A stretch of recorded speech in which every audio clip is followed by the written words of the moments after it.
on today's episode of WotC Academy with the help of the wonderful guys running the competitive side of the game. We are going to look at some of the staple tanks that every new clan should make sure that they have a healthy lineup of in their team rosters. So, let's get started. Starting off in no particular order, we have the Batchat 25T. This tank often gains a reputable place on a team's chosen lineup for most maps in a tournament's rotation due to its almost unique ability to be a map-navigating scout, simultaneously paired with a deadly sting should it be challenged in its role.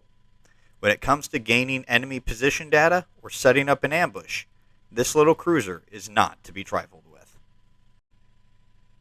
For King and Country, next up we have the Chieftain Mark 6, or the Chief, as it's colloquially known.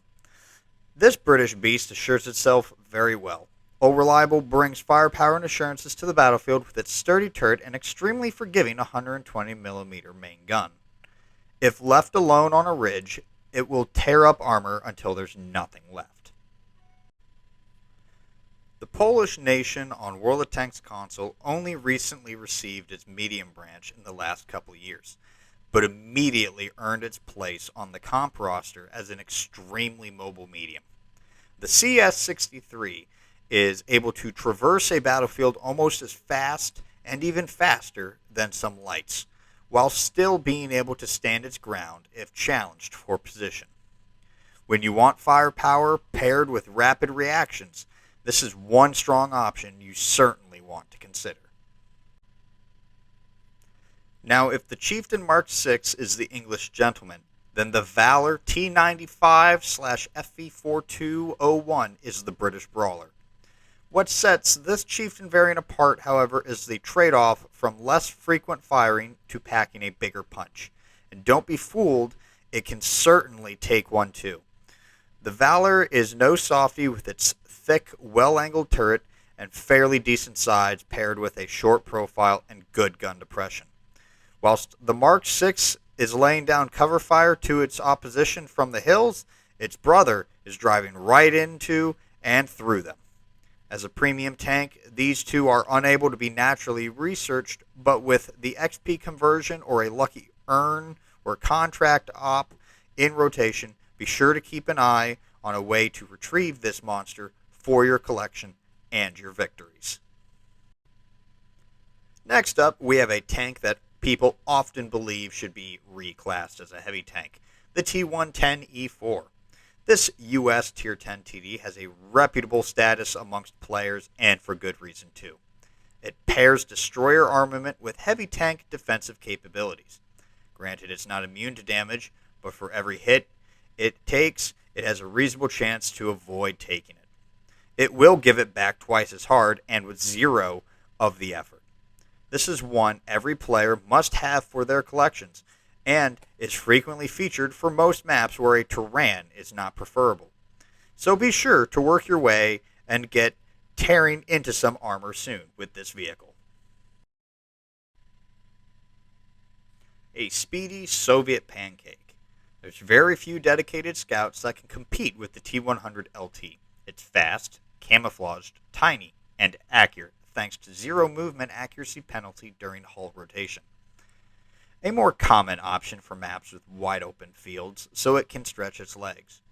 It's certainly not to be underestimated. A very fun, nimble little zoomer, it's highly sought after by most teams for at least a small selection of maps.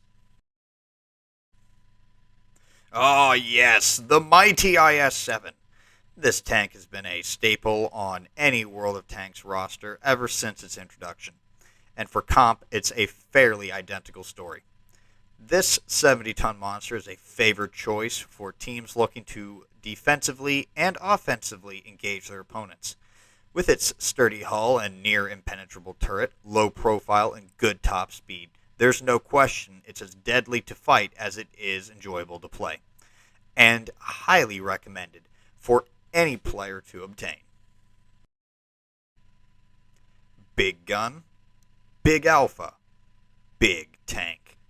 The Japanese Type 5 Heavy is not exactly subtle, and its usage tends to favor city maps with tight lanes, and for good reason.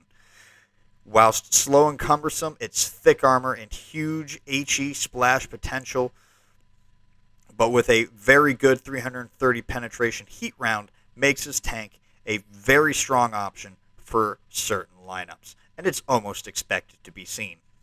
If you plan to play maps like Himmelsdorf or Ghost Town, at least one team will be carrying a Type 5, and with that, this tank is great for your collection for your competitive lineup. The Su-152 Turan is well known amongst players and has been a core discussion point ever since its introduction in 2022. With a fully rotatable turret, good rate of fire, good camo, and 950 alpha, the highest of all 15 centimeter approximately tanks, it's a boon and a threat in any match it's fielded in. And being a premium tech tree tank, that means the only known way to obtain it is with free XP, and available to unlock only during special sales and events. However, should you have the currency and the availability to get it, it's a highly sought after choice. That's going to do it for the most recommended competitive tanks for you to get in your roster as a starting clan. I'd like to thank you all for watching. If you enjoyed this video, hit that thumbs up. And if you want to see more videos like this one, don't forget to subscribe. I would like to take a mention to thank the guys over at the competitive side of the game for their help in the creation of this video.